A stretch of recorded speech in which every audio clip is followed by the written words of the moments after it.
Hi friends, welcome to my wild life agriculture YouTube channel. Friends, మీరు కనుక ఇప్పటివరకు మన ఛానల్ని సబ్స్క్రైబ్ చేయనట్లయితే దయచేసి ఇప్పుడే సబ్స్క్రైబ్ చేసుకోగలరు. అదేవిధంగా పక్కన ఉన్న గంటను కూడా ఆన్లో పెట్టుకోండి. వీడియో పెట్టిన వెంటనే మీకు నోటిఫికేషన్ వస్తుంది.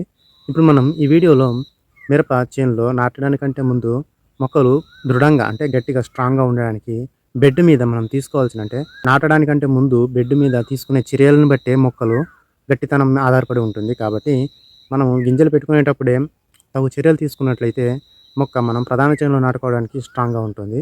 అవేంటో ఇప్పుడు చూద్దాము.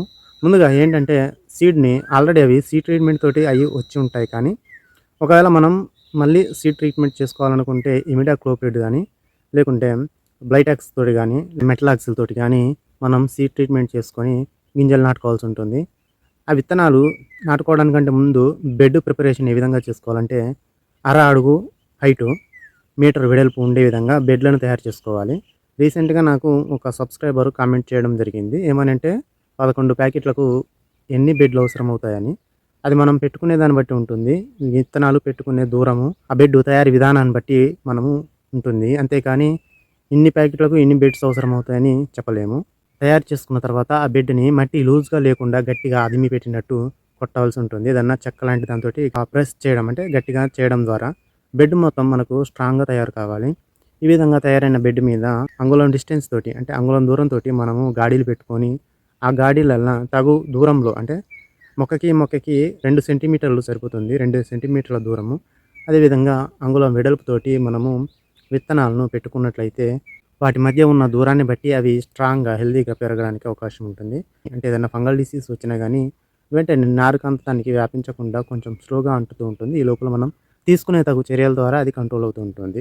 ఈ విధంగా దూరం ఉండడం వల్ల ఈ విధమైన బెనిఫిట్స్ తోటి పాటుగా అవి లావుగా, స్ట్రాంగ్‌గా తయారవ్వడానికి అవకాశం ఉంటుంది. ఇట్లా ఎక్కువ ఖాళీ ప్లేస్ ఉండడం చేత బెడ్ మీద కలుపు సమస్య అనేది ఖచ్చితంగా 100% వస్తుంది. ఈ సమస్యని మనము నివారణ కోసము చాలామంది నాకు కామెంట్‌లో ఆ బెడ్ మీదనే మనం ఏదైనా గడ్డి మందు స్ప్రే చేసుకొని కలుపు నివారణ చేసుకోవచ్చా అని కామెంట్ పెడుతున్నారు. అది కరెక్ట్ కాదు. ఎప్పుడైనా గానీ నారుమడుల మీద గడ్డి మందులు పిచికారీ చేయకూడదు. ఎంతైనా వాటిని మనుషులతోటి అంటే మాన్యువల్‌గానే తీపియాలి. ఖచ్చితంగా కలుపు వచ్చిన తర్వాత మాన్యువల్‌గా తిప్పియనట్లయితే పురుగు సమస్య ఎక్కువగా వస్తుంది. అంటే లద్దె పురుగు జాతికి సంబంధించినటువంటి పచ్చ పురుగులు ఏవైతే ఉంటాయో ఇవి ఖచ్చితంగా వస్తాయి. దానితో పాటు దోమ కూడా వస్తూ ఉంటుంది. తెల్లదోమ, పచ్చదోమ ఈ 2 వస్తుంటాయి.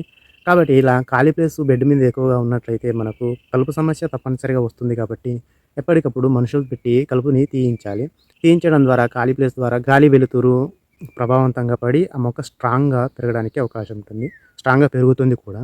ఈ విధంగా మొక్క సర్టెన్ హైట్ పెరిగిన తర్వాత అంటే ఇంచుమించుగా 20 సెంటీమీటర్ల నుంచి 25 సెంటీమీటర్ల ఈ మధ్యలో పెరిగిన తర్వాత దాన్ని ఇంకా పెరగనీయకూడదు. పేపర్‌లోనైనా గానీ సాధారణ ఫీల్డ్‌లో గానీ వేసుకోవడానికి ఈ హైట్ సరిపోతుంది. 20-25 సెంటీమీటర్ల హైట్ సరిపోతుంది.